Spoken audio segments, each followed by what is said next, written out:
Exa FM 819.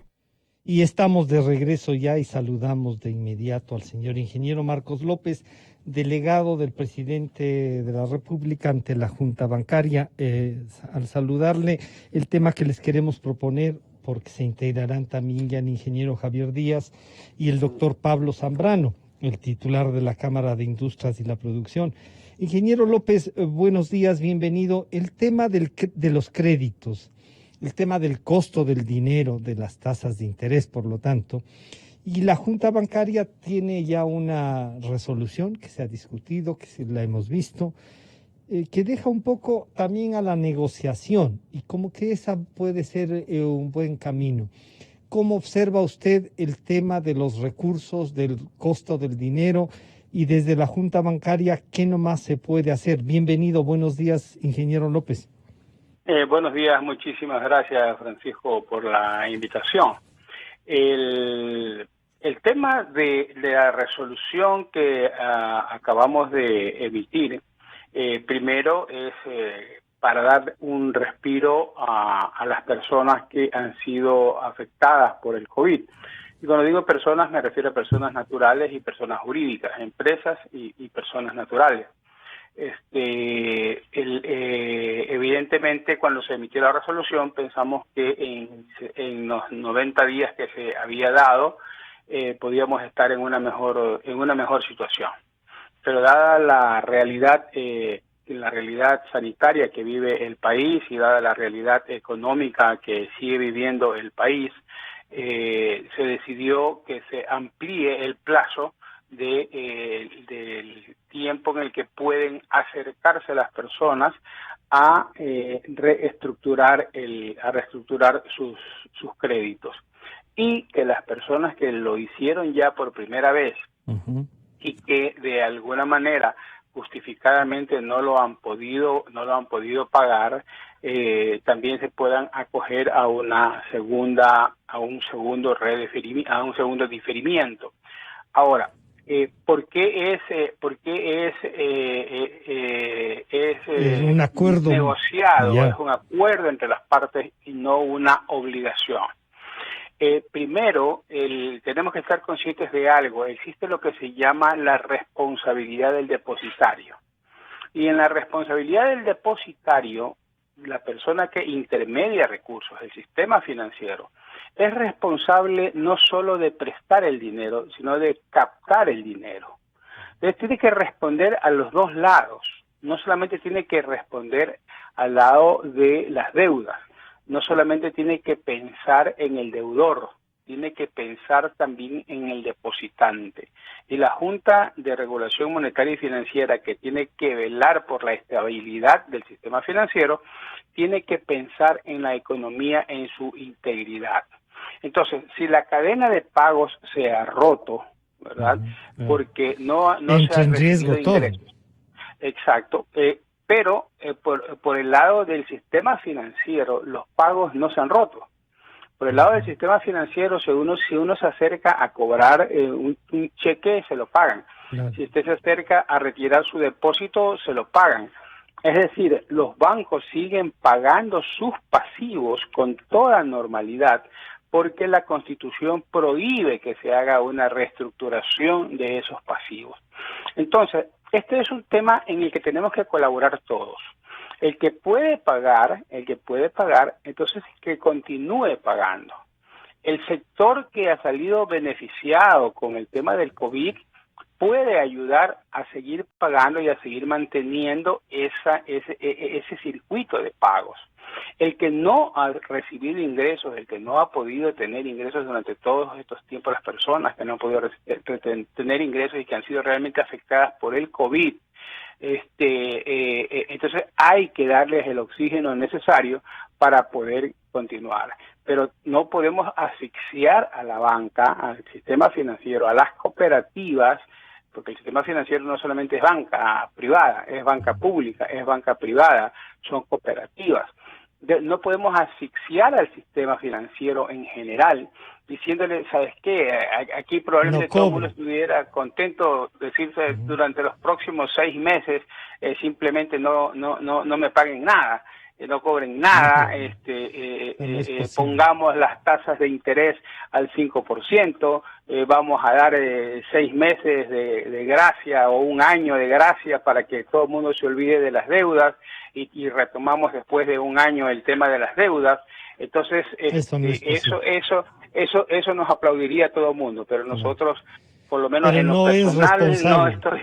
Exacto, en lo personal no estoy de candidato a nada, no estoy de candidato a ninguna elección popular, entonces esto no es un tema... Bueno, pero así estuviese de candidato, técnico. Los responsables, responsable. Exacto, la responsabilidad técnica está sobre todo en estos temas. ¿Y por qué? Sí. Mire, yo he visto irse tengo ya algunas canas encima. Y yo viví la crisis del 82, he vivido la crisis del 95, he vivido la crisis del 99, he vivido la crisis del 2009 y nunca en mis un poquito más de 40 años de vida profesional, nunca he visto una crisis de esta magnitud en donde no hay a dónde regresar a ver. En la época de la securitización se regresó a ver a los bancos extranjeros, se regresó a ver al Estado y se estatizaron las deudas. En el año 95, cuando tuvimos toda la crisis que tuvimos, se regresó a ver al Banco Central. En el año 99 se regresó a ver en el Banco Central. En el año 2009 felizmente no nos pegó tanto a nosotros, fue una crisis más bien externa. Pero hoy no tenemos a dónde regresar a ver. Ahora, tenemos que vernos entre nosotros entonces. He visto irse sectores enteros. He visto irse el sector bananero completo en el año 95. He visto irse sectores completos como el de la construcción. He visto irse sectores completos como el camaronero. ¿Okay? Y no han causado el efecto que causa en la economía en general, en el global, como la crisis del 99, donde la crisis empezó en el sistema financiero, se fue el 40% del sistema financiero y con eso tuvimos todos los efectos que hasta hoy la gente llora los efectos del 99. Claro, sí. Entonces, empujar mucho a la banca, empujar mucho al sistema financiero, empujar mucho a las cooperativas, a las mutualistas hacia eso, nos puede llevar a un 99 que nadie lo quiere pasar. Le saludamos también al ingeniero Díaz, Javier Díaz, él es el presidente de la Asociación de Industriales Textileros del Ecuador, y también está ya con nosotros el doctor Pablo Zambrano, el titular de la Cámara de Industrias. Bueno, Javier, este es el planteamiento hecho por la autoridad de control. Pero claro, ¿cómo manejarlo, esta propuesta de negociación con responsabilidad, como nos ha recordado que hay que tener? Y claro, para ponerle un poco de sal, nos ha dicho, no estoy de candidato a nada. Y yo decía, ojalá los candidatos dijeran, esto propongo más allá de si quieren o no los votos. Pero Javier, ¿qué más necesitamos que hagan tanto el sistema financiero como para esta relación con las empresas que necesitan liquidez, que necesitan un montón de asistencia, y el sector textilero no está fuera de esto, ¿no? Bienvenido, buenos días. No estamos con retorno, Javier. No sé si hay que prender. Ahí sí. Gracias, Francisco. Primero, muchísimas gracias por el espacio. Un saludo a Marcos y obviamente a mi apreciado Pablo Zambrano, y un saludo a todos los que nos escuchan. La situación en la que estamos es evidentemente muy complicada y una de las cosas que se dijo desde el día 1 que empezó esta paralización en marzo es que las empresas vamos a necesitar liquidez, porque era evidente que nuestras ventas iban a caerse drásticamente y de esa manera el flujo de caja iba a empezar a sufrir estragos, en algunos casos a los 20, 25 días, en otros casos 30, 40, pero en algún momento iba a haber problemas. Por eso se hicieron muchos planteamientos del sector productivo, incluidos obviamente nosotros como sector textil y confección, y dentro de esos planteamientos la gran mayoría, por no decir todos, iban enfocados principalmente en conseguir oxígeno financiero. En ningún momento se planteó que nos perdonen pagos, nunca se pidió dinero, lo que se pidió fue plazos, lo que se pidió fue opciones de refinanciamiento precisamente, lo que se pidió es alternativas de diferir los pagos de ciertas obligaciones que tienen las empresas mes a mes. Entonces, esas medidas han demorado mucho, ¿no? Llevamos 90 días de paralización. Javier, Yo creo que es importante. un favor, no sé si es que acepto una llamada porque está como, no sé si es una recarga del internet, pero nos resulta mejor por teléfono también van a llamarle Javier este momento porque estamos escuchando, pero a ratos hay una pequeña interrupción. ¿Es posible? Sí, no hay problema. Sí, ya. Entonces, mientras tanto, saludamos a Pablo Zambrano, el presidente, el doctor Zambrano, de la Cámara de Industrial y de la Producción. Pablo, bienvenido. Javier nos estaba explicando de cuáles eran los planteamientos. No han querido, dice, ninguna de estas decisiones que sea no pagar y estas cosas, sino cómo refinanciar. Y el sector textilero, pese a haber tenido, podríamos decir, un giro del negocio, abrir otras oportunidades, tiene esas mismas dificultades. Pero la autoridad nos dice, nosotros tenemos que garantizar el equilibrio general de la economía. Desde los industriales, ¿cuál es la propuesta sobre el tema del dinero, los créditos y la liquidez? Bienvenido, Pablo, buenos días. Muchísimas gracias, Francisco. Un gusto saludarle a Marco, saludarle a Javier. Sin duda, el sector productivo, como ya lo mencionaba Javier Díaz, sufre el principal problema que es la falta de liquidez. Entonces, lo que se requiere es encontrar recursos frescos en el exterior, tanto de organismos multilaterales de crédito como también de organismos privados, para que la banca pueda participar en este proceso de refinanciamiento del sector productivo nacional. Es esencial, después de 90 días de paralización, tener un horizonte claro para ver cómo vamos a financiar estos pasivos que hemos venido acumulando las empresas. Más del 75% de los negocios en el país, tanto industrias como comercios y operaciones de servicio, han estado paralizadas durante este tiempo. Por eso entonces requerimos estas líneas de crédito muy importantes. La semana anterior hubo una noticia muy interesante y es que la Corporación Financiera de Estados Unidos, la DFC, dio una línea de crédito para el Ecuador, para la banca ecuatoriana. Y estos recursos son muy importantes en la coyuntura nacional porque el sector financiero se convierte en un eje esencial dentro de esta crisis. Ya lo mencionaba Marcos antes, que el sector financiero no puede sufrir dentro de un shock como el que estamos viendo en este momento, porque entonces se ocasionaría una serie de problemas Se que no queremos contamina más absolutamente. toda la economía.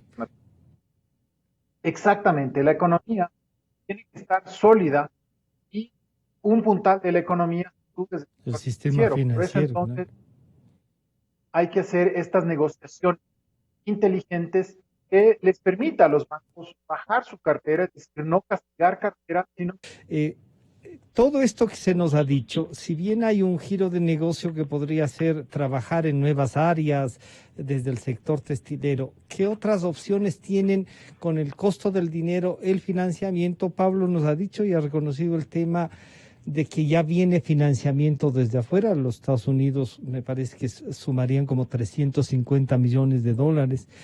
El sector textilero, que es uno de los que da mano de obra, da trabajo. ¿Qué es lo que necesita más urgentemente en esto, Javier? Y eso usted estaba explicándonos. Sí, gracias, Francisco. Espero que ahora se escuche Sí, no, mejor. ahora está perfecto, sí. Ah, qué bueno, me alegro. A ver, yo voy a ser muy básico en el inicio de la respuesta a esta pregunta, pero aunque parezca muy obvio y lógico lo que voy a decir, lo que más necesitamos es que nos dejen trabajar con tranquilidad. Eso es lo primero y más importante. Necesitamos irnos reactivando poco a poco. Sabemos que la demanda va a estar contraída, somos conscientes de eso y nos va a tomar mucho tiempo la reactivación. y nos va a tomar probablemente hasta el año 2022 poder tener una cierta normalidad en nuestras actividades productivas, y no me refiero solo al textil y a la confección. Hemos hablado con muchos sectores, colegas de otras industrias manufactureras, de actividades de servicios, de comercio, y muchos coinciden en que la recuperación va a tomar un tiempo bastante largo. Entonces, lo primero es que nos dejen trabajar con tranquilidad, que no haya presiones excesivas hacia la empresa. ¿Qué significaría dejarles trabajar con tranquilidad? Bueno, primero de todo, por ejemplo, limpiarnos del Normas. mercado de contrabando. Ya. Eso sería una forma de hacernos trabajar con tranquilidad. O sea, cuidar que se cumpla sí, la ley. cuidar que se cumpla la ley. Ya.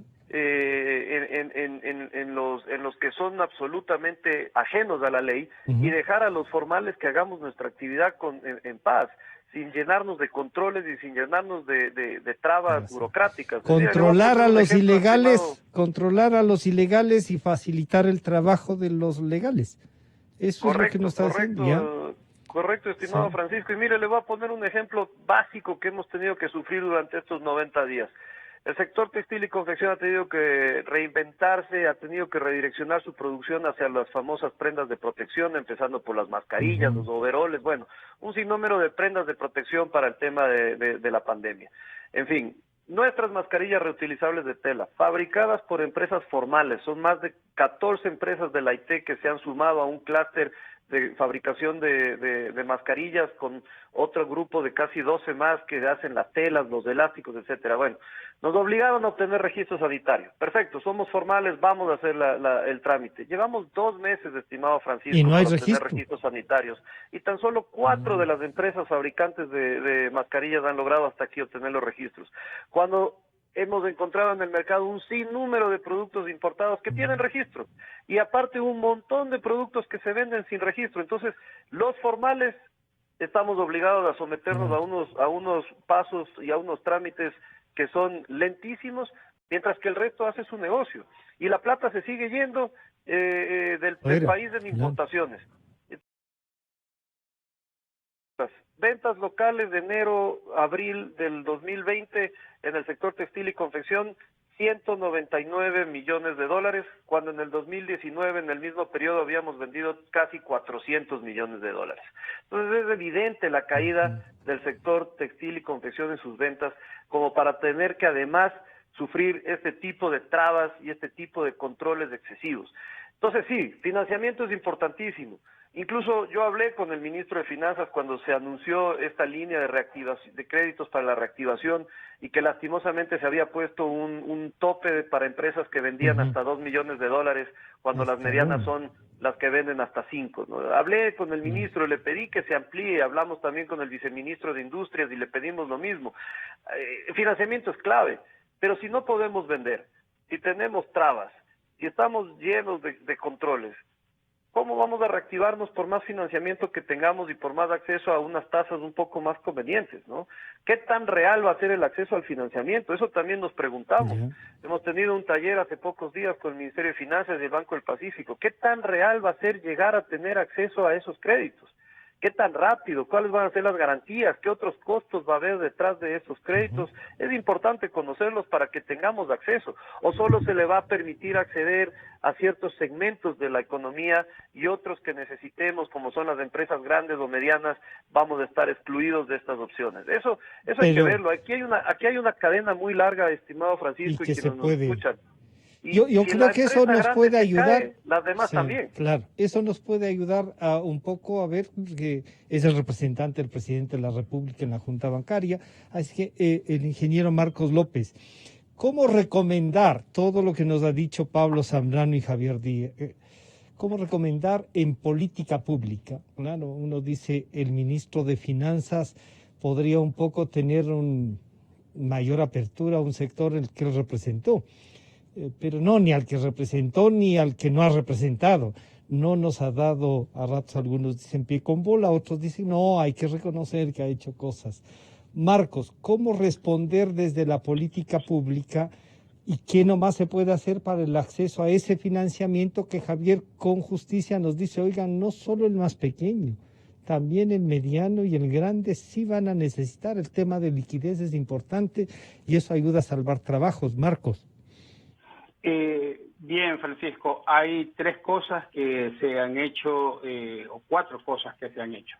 Bien. Primero, el tan criticado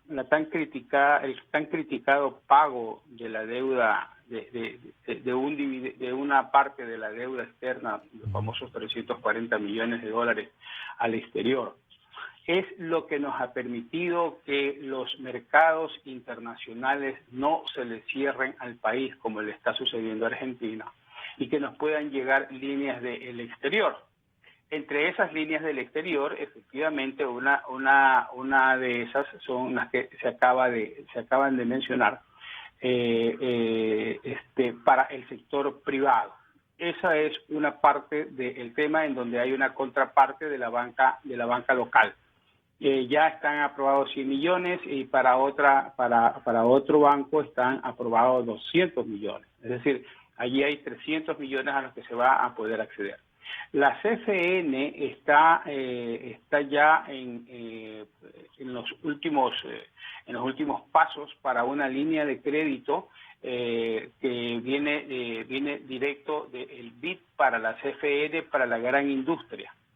Además, hay otra línea directa que viene con la FIPS, que es la que va a poder financiar a todo el sector de la economía popular y solidario. Y luego tenemos el fideicomiso, que es a través del cual el Banco del Pacífico va a redescontar, y no solo el Banco del Pacífico, cualquier banco puede adherirse a este tipo de líneas, acogerse a este tipo de líneas, cualquier banco, cualquier cooperativa puede acogerse a este tipo de líneas, que originalmente estaba efectivamente limitado a empresas que tenían ventas de hasta 2 millones de dólares, y estamos poniendo ventas hasta 5 millones de dólares. Eso es lo que estamos tratando de ampliar, ese universo. Todo eso no hubiera sido posible si es que los mercados internacionales se nos cerraban. Entonces, hoy tenemos abiertos esos mercados internacionales. Por allí está el lado del financiamiento. Ahora, lo que sí debemos tener conciencia, Francisco, este es un tema de todos. Y es cierto que una gran cantidad de... Hay otros ganadores. También es cierto que hay ganadores, ¿no? Hay ganadores en este tema del COVID, y hay otros sectores que han hecho un gran patrimonio familiar a través de la historia de la economía ecuatoriana. Y es hora también de que ellos pongan el hombro y no se acojan simplemente a líneas de crédito, y no se acojan a lo más fácil y a lo más ventajoso para ellos que en inviertan este momento, la utilidad que han tenido. Traigan dinero que tienen en el exterior, que lo ganaron aquí, que lo ganaron haciendo utilidades en el Ecuador, y que luego lo pusieron afuera para asegurar un patrimonio familiar de 3, 4 o 5 generaciones. Entonces es hora también de decir, a ver, el Ecuador necesita de mí, mi negocio necesita de mí. Entonces yo voy a traer en este momento un dinero de afuera, voy a poner algo de ese patrimonio familiar que lo hice con plata de los ecuatorianos, porque las utilidades las hicieron aquí para luego sacarlas y traerlas. Pero no puede ser que grupos económicos extremadamente fuertes, que sabemos que tienen dinero afuera, que sabemos que tienen un patrimonio sólido en el Quieran exterior, además crédito, nos digan en este momento no tengo para pagar los intereses, quiero acogerme a una reestructuración, cuando deberían ser ellos los que deberían decir, ¿sabes qué? Yo estoy trayendo mi inversión al Ecuador. Yo estoy vendiendo, por último, una inversión que tengo en el exterior, como yo sí lo vi hacer en algún momento a un grupo económico muy importante, vender toda su posición en un banco en el exterior, y esto lo vi hacer en la crisis del 99, vender y traer los recursos. su posición en un banco en el exterior, traer en esa época 20 millones de dólares para salvar su negocio en el Ecuador. y mantener el negocio en el Ecuador, y hoy se mantiene ese negocio en el Ecuador. Ejemplos como esos son se los puede que dar. hoy. Preguntémosle entonces a Pablo Zambrano si hay sectores que pertenecen a las cámaras que estarían dispuestos a ayudarle al país, como dice Marcos López. Este es el momento de todos. Los capitales que tienen fuera, los recursos que, como nos recuerda Marcos, han sido hechos aquí. ¿Qué les puede limitar a que no los traigan, Pablo? ¿Ustedes han discutido eso? Mire, es fundamental en este momento que todas las acciones consistentes a mantener la estabilidad de la economía del Ecuador se apliquen, incluyendo las recomendaciones ambientales. Esto es algo muy importante y de lo que he escuchado, algunos grupos económicos están haciendo esta actividad y esta acción con el objetivo de mantener empresas caminando, estas empresas pujantes, ¿cierto? Sobre todo ahorita tenemos que concentrarnos en terminar y en cerrar bien este año, porque como ya se mencionó, la recuperación nos va a tomar por lo menos 18 o 24 meses más. Entonces, tenemos que considerar en este momento la sostenibilidad de las empresas. Los grupos económicos entonces están muy conscientes de su rol que cumple en la sociedad, del empleo que están generando. Y yo quisiera referirme acá a un tema importante que es de las empresas grandes y pequeñas. De acuerdo con estadísticas de la Superintendencia de Compañía, las empresas micro y pequeñas representan El aproximadamente 90% dicen, ¿no? 5% en la Superintendencia de Compañía. Las que están registradas en la Superintendencia representan aproximadamente el 65% del universo de empresas, pero concentran apenas el 18% del empleo. ¿Por qué digo apenas? Porque en cambio las empresas grandes, números son el 4% de las empresas registradas en esa compañía, pero aglutinan 60% del empleo. ¿Esto qué quiere decir? Que también tenemos que aplicar a las medianas y a las grandes en conjunto. Medianas y grandes representan el 82% de los empleos normales del país. Entonces también hay que apoyar a las medianas y a las grandes para que puedan sostener esta gran cantidad de empleo. Pero es posible, como dice Marcos López, que si ellos sí tengan financiamiento, no necesiten reestructura, o sea, también un aporte desde el sector que ha hecho utilidad de aquí, eso es así. Sin lugar a dudas, pero no podemos generalizar. No todas las empresas grandes o todas las empresas medianas han tenido estos excedentes a lo largo del tiempo para poder acumular patrimonio. Por eso entonces la importancia de hacer un análisis por parte de la banca, del sector financiero, de quién requiere y quién no requiere. Mire usted lo que ha ocurrido con los pequeños y con los individuos, con las personas naturales, ¿no es cierto? Las personas que han podido pagar sus obligaciones en créditos de consumo tienen que hacerlo y lo han hecho con una buena porción. Y más bien se deja ese espacio para quienes no han recibido estos ingresos. Lo mismo hay que hacer con las empresas. Hay que hacer un análisis de riesgo, hay que hacer un análisis de los ingresos de las empresas para ver quién puede justamente aplicar a estos créditos y ser conseguidos de estos créditos y quién podría esperar. Sin embargo, la crisis ha sido sistémica, es decir, en todos los países tenemos esta crisis, todos los mercados. Hay una cifra que es impresionante y es cómo crece el desempleo en Estados Unidos. Más de 42 millones de personas han presentado su solicitud del seguro de desempleo. Entonces, esto es un tema a nivel general, eso es lo que tenemos que entender. Por eso entonces ese compromiso de todos los sectores es fundamental en este momento para poder aguantar esta parte tan compleja, tan difícil. Cerrar el año 2020 va a ser una prueba muy dura para el sector productivo nacional. Javier, están dadas estas condiciones. Usted nos ha hecho una afirmación que es realmente importante. Déjennos trabajar y al mismo tiempo apliquen la ley, pero no se carguen con los que sí estamos cumpliendo la ley. ¿Qué más se requiere? ¿Cuál sería una propuesta adicional que, por ejemplo, Marcos López, el representante del presidente en la Junta Bancaria, podría seguir discutiendo con los otros sectores de la economía que maneja el Estado, Javier? Mire, Francisco, es que es muy importante entender que... Y si hay, perdóneme ahí, si hay sectores grandes de la parte textil que tienen recursos afuera y que podrían también de alguna manera ayudarnos y traer esos recursos.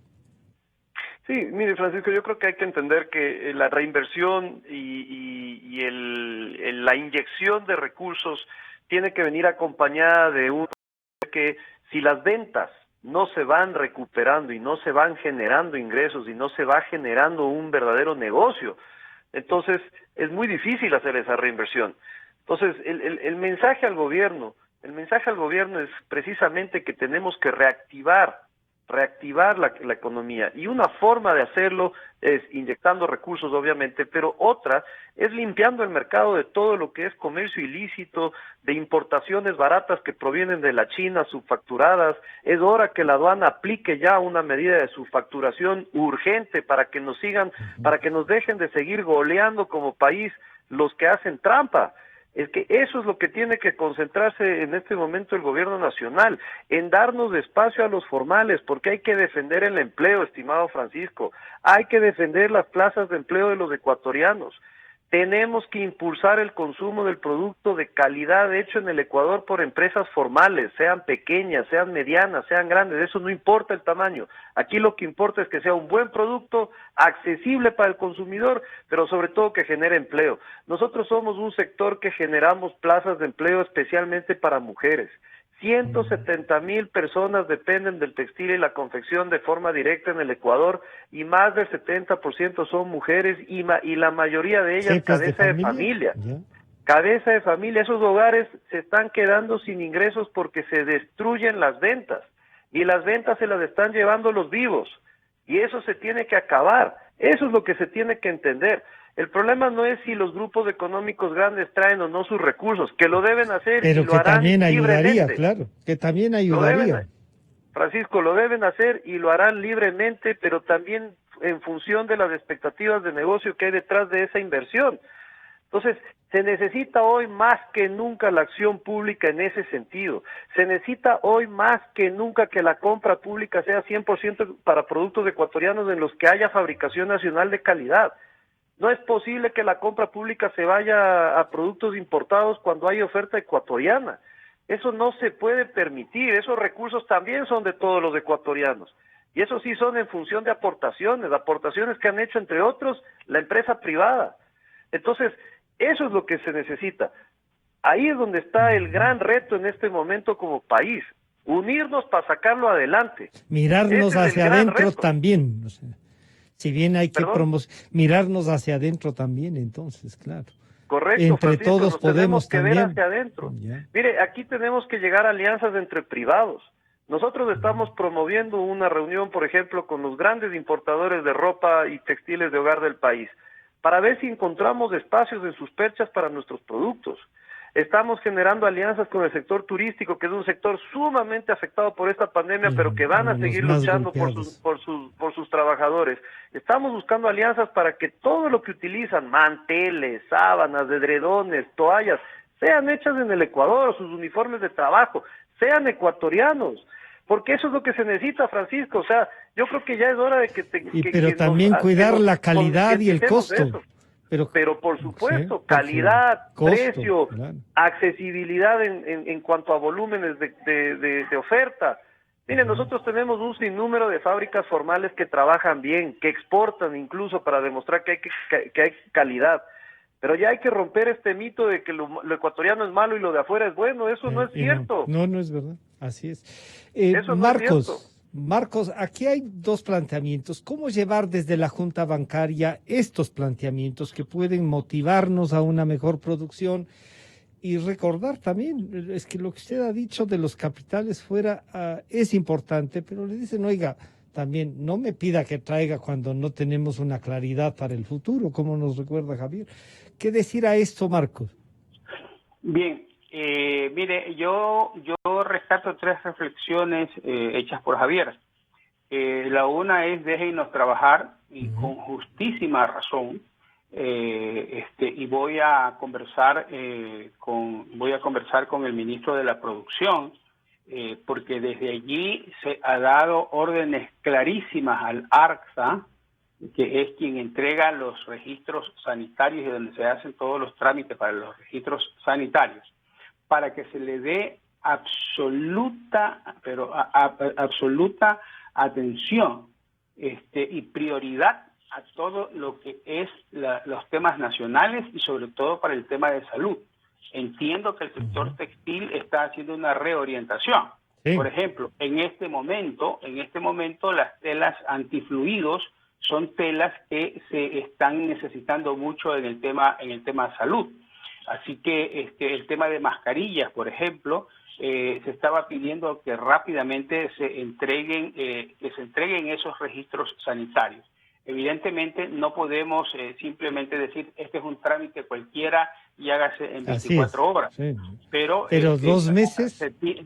Pero no 2 meses. Claro, 2 meses mientras hacen negocios por debajo. Exacto. O sea, es absurdo, ¿no? Igual la CAE tiene instrucciones específicas sobre estos temas, especialmente sobre todas las importaciones textiles desde China, por los temas de subvaloraciones que se hacen de esos textiles, ¿verdad? Entonces voy a hablar también con la principal de la CAE para ver en qué está ese programa y cuáles son los resultados que hemos obtenido. Pero una reflexión bien interesante que yo saco de este tema es, dice Javier, mira, la reinversión está supeditada a que más o menos yo tenga claro el futuro, y que más o menos yo sepa a dónde voy a ir. Entonces allí sí arriesgo mi plata.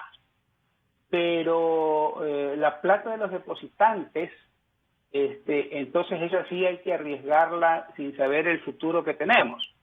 Porque lo que se le da en crédito a la gente, a es las plata del personas resto de la y gente, a las empresas, es plata de los depositantes. Entonces, una regla básica toda la vida, yo antes de hacer mi servicio público, fui 35 años, estuve en los servicios financieros, no solamente en banca, y no solamente en crédito. Estuve en riesgo, estuve en estructuraciones de crédito, estuve en mercado de valores, emisiones de valores y todos estos temas. Es decir, he pasado bastante acompañando a las empresas en sus estructuraciones y en sus salidas. Por eso les mencionaba de este grupo que me tocó manejar a mí toda la reestructuración financiera por $20 millones en su momento, ¿verdad? Yo siempre digo, por lo menos si alguien me dice lancémonos al agua, no me diga lánzate al agua tú, a ver si hay o no hay pirañas y después me lanzo yo. Lo que yo le digo es lancémonos juntos, ¿verdad? Entonces yo digo, ok, yo pongo $1, tú pongo $1. Esa era la norma. Hoy, evidentemente, no podemos decir yo pongo $1, tú pongo $1. Hay que buscar también que la empresa arriesgue algo junto con nosotros. Y lo otro que no podemos negar, como digo, yo no soy candidato a nada y yo no estoy aquí para pintarle un cuadro bonito a todo el mundo y mostrarle solo las luces y no las sombras. O sea, así como el COVID ha dejado un montón de personas desempleadas, también van a haber negocios que van a tener que reinventarse. Hay negocios que probablemente no puedan sobrevivir a este COVID.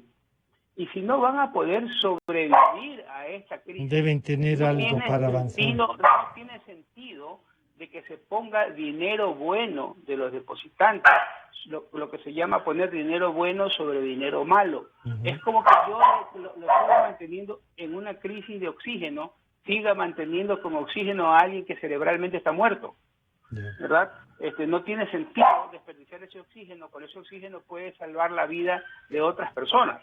Entonces no se puede tampoco, y por eso la necesidad de que sea negociado el tema para que pueda ser analizado desde los dos lados qué posibilidades hay. Exacto, además debe haber un asesoramiento y un acercamiento a lo que puede pasar en virtud de ese negocio. Evidentemente. Ahora, estamos ante una realidad que lamentablemente ninguno de los cuatro que estamos aquí, o si alguno de los cuatro que estamos aquí, por lo menos no yo, tiene una visión de lo que va a hacer después del COVID, de lo que va a ser la nueva normalidad. Que nos cuente. Bienvenido. Y entonces preguntemos ahí, a lo mejor la Cámara de Industrias ya ha hecho un estudio Y les voy a plantear a los tres para que de una vez, vinculando todo este manejo económico, los requerimientos que van quedando claros de lo que puede pasar, también hablemos de la corrupción y cómo puede venir la corrupción atada en el tema financiamiento, atada en el manejo de la banca y del comportamiento de los empresarios. Pablo, ayer también se hizo una iniciativa de varias empresas, entre las empresas del Consejo de Cámaras. ¿Cómo analizar esto? Marcos ha sido muy claro también decir, oiga, tenemos que acompañarnos todos, no es solo uno, todos. Y frente a eso tenemos el tema también de la corrupción. ¿Puede haber corrupción en el tema financiamiento también, Pablo? Francisco, por supuesto, tenemos que estar muy pendientes de que todos estos canales de financiamiento sean llevados con la mayor pulcritud, con la mayor transparencia y con la mayor equidad, para que todas las personas todas las empresas podamos tener acceso a ese financiamiento. Quiero dar yo una cifra que es muy importante. Ecuador, el Estado ecuatoriano está destinando aproximadamente el 1% del Producto Interno Bruto, ¿no es cierto?, más o menos $1.000 millones para la recuperación económica. Cuando países vecinos como Colombia, como Chile, como Perú, que obviamente han tenido políticas de Estado de más de 20 años de tener sus finanzas públicas equilibradas, han hecho una inversión de aproximadamente el 8, 9 o 10% de su Producto Interno Bruto. Y los países del G20, los países desarrollados, han hecho por lo menos una inyección del 4% de su Producto Interno Bruto. Entonces Ecuador apenas está aportando con el 1%, y eso también nos dice a nosotros como empresarios que tenemos que buscar esa manera de generar eficiencia, de generar productividad, de generar innovación para poder salir adelante en esta crisis y acudir también a la banca nacional, con quien hemos hablado y tenemos una muy buena relación con la banca. Respecto al tema de la corrupción, antes de ir, Pablo, a eso del tema de la corrupción, ¿han hecho un estudio ustedes de qué sectores pueden ser más afectados y cuáles necesitarían, o sin un estudio así, se va siguiendo a los sectores, qué sectores podrían cambiar o, como ha dicho Marcos, reinventarse? Y ahí sí el tema de la corrupción, por favor. Varios sectores, por no decir todos, tenemos que buscar reinventarnos en el sentido de generar producción, generar productos que puedan ser comercializados y vendidos no solamente en el Ecuador, sino también en el exterior. Pero para eso necesitamos un tema que es fundamental, como la competitividad. Entonces, que es un tema también mucho más largo, del cual tenemos que hablar, Francisco, porque el tema de la competitividad nos está ahogando. Hay que enfrentar eso también, sí. Entonces, hay que reinventarse, hay que trabajar en estos temas. Y el combate a la corrupción tiene que ser, además, otra de las aristas que nos ayude, porque la corrupción se nos lleva a los ecuatorianos aproximadamente hasta un 5%, incluso un poco más del Producto Interno Bruto del Ecuador. Es decir, $5.000 millones podrían estarse gastando en temas de corrupción, y eso es inadmisible. Por eso, entonces, el sector privado clara y frontalmente dice no a la corrupción y no a la impunidad, para lo cual estamos implementando una serie de programas que nos permitan generar una prevención desde el sector privado y también veeduría ciudadana, así como también acompañar con la educación. Porque Pablo, no hay que olvidar y no se puede negar que actores de esto, que es una pandemia realmente, también son el sector privado, ¿no? Y algunos, como nos ha recordado Javier, algunos, entre comillas, que están trabajando legalmente y que se han vuelto ilegales, que tienen empresas de papel. ¿Cómo enfrentar eso desde el sector privado también?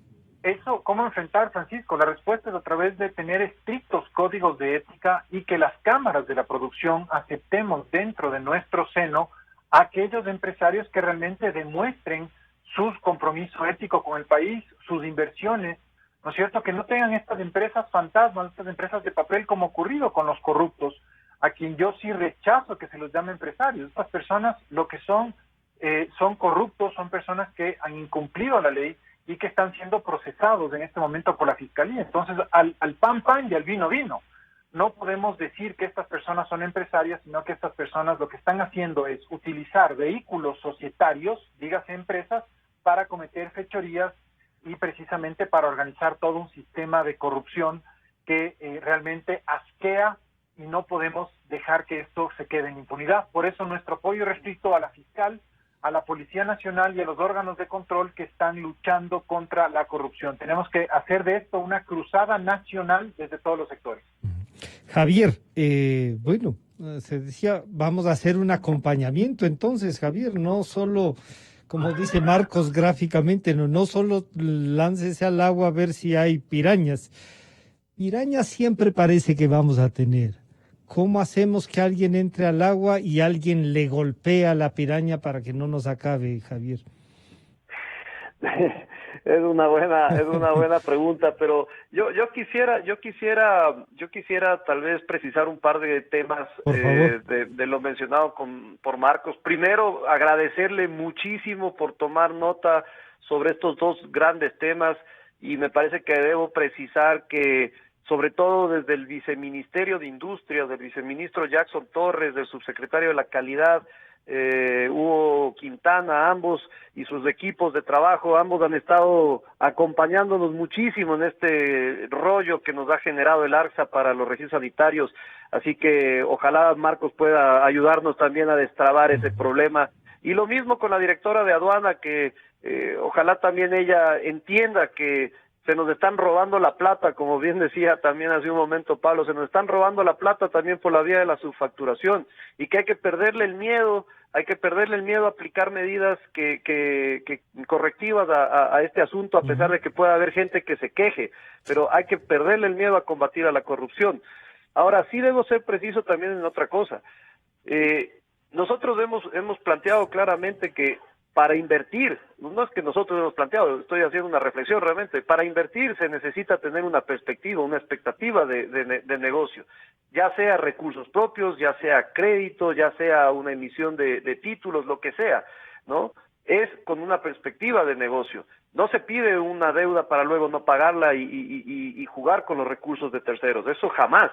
Ese no es el propósito de una empresa formal, insisto, formal, ¿no? Pero cuando se pide una reestructuración de un crédito, es porque hay una expectativa de que las cosas vayan mejor. Yo no creo que haya realmente sectores ganadores en esta pandemia. Yo creo que todos somos verdaderamente perdedores, a pesar de que haya habido un momento, 90 días, en los que ciertos productos se hayan demandado de forma elevada. Pero a la larga el gran problema es social, porque la gente se va a quedar sin trabajo, se está quedando sin trabajo. Entonces ese sector que hoy aparentemente le fue bien, mañana se va a quedar sin clientes, porque su cliente se quedó sin trabajo o se le redujeron los ingresos.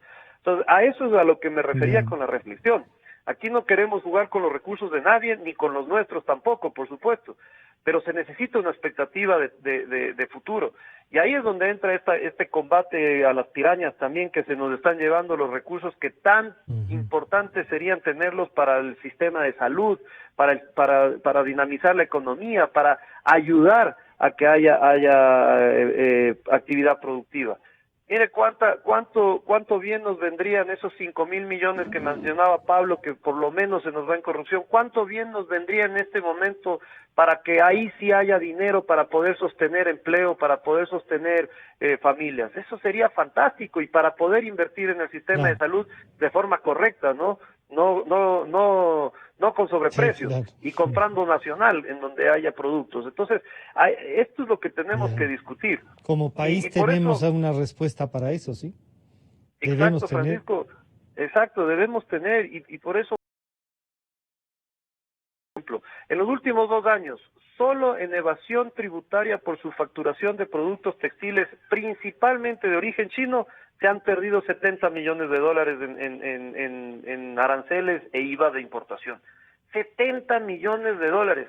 Yo me pongo a pensar, si de esos 70 millones, el 5% de eso nos lo hubieran dado a los exportadores textiles para vender a Estados Unidos, hubiéramos posiblemente llegado a 300 millones de dólares de exportación. O sea, esa es la importancia de tener recursos frescos para empujar la actividad productiva y generar y defender empleos. Ahí es donde está el eje central de la propuesta. Marcos, con usted terminamos. Estas son las propuestas de los empresarios, esta es la realidad que estamos viviendo. ¿Qué más se puede hacer desde el sector financiero? Cuidar que los recursos que vengan no vayan a ser malversados o usados para otras cosas. ¿Cómo nos garantizamos eso, Marcos? ¿Y cómo llevamos adelante lo que nos han dicho los representantes de los empresarios? Mire, Francisco, el tema de la corrupción es un tema de valentía de todos.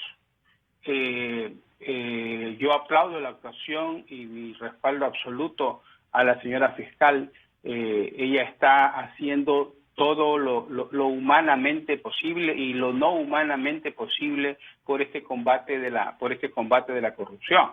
Y yo creo que eso nos ha permitido transparentar cosas que antes también sucedían, pero que no han sido posibles porque no había esa independencia que hoy tienen los distintos poderes para poder actuar.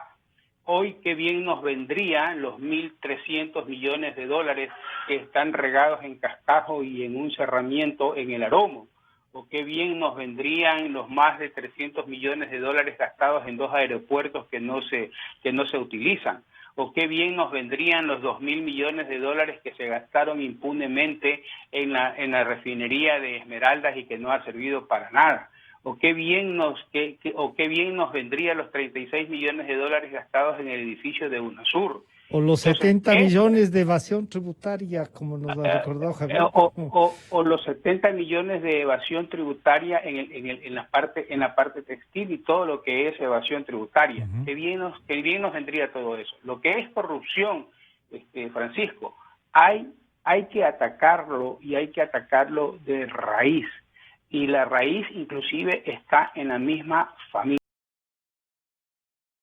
Desde que uno comienza a darle, el niño a dar los primeros pasos, uno comienza a dar los primeros ejemplos en la casa y allí empieza la honestidad.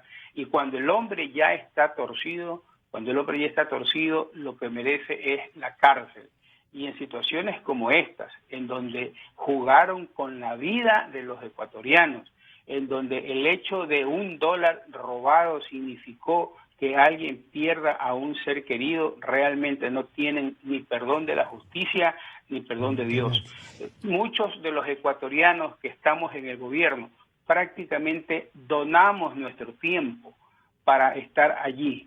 Y donamos nuestro tiempo porque queremos un Ecuador distinto para nuestros hijos y para nuestros nietos. Más allá de una donación, Marcos, lo que queremos es que se comprometan, que el Estado sea para eso, porque si no, uno diría, no queremos una donación, queremos funcionarios públicos que respondan a la realidad del país y que nos ayuden a garantizarnos que no se nos roben y que las cosas se cumplan como han pedido los empresarios, ¿no? Francisco, en el ámbito que a mí me compete, que es el ámbito monetario y financiero, si cualquier persona tiene un problema, por favor que se refiera a la Junta de Política y Regulación Monetaria y Financiera, o que se refiera a la Superintendencia de Bancos o a la Superintendencia de Economía Popular y Solidaria, a sus principales directamente con la queja, y nosotros personalmente atenderemos el tema y vamos a actuar en casos de corrupción. Con eso nos quedamos. Vamos a actuar entonces. Un centavo por un refinanciamiento, por favor, comuníquenmelo y actuaremos enseguida. Han estado con nosotros el señor ingeniero Marcos López, el ingeniero Javier Díaz y el doctor Pablo Zambrano. A los tres, muchas gracias por reflexionar públicamente. Nos estamos encontrando entonces el día de mañana.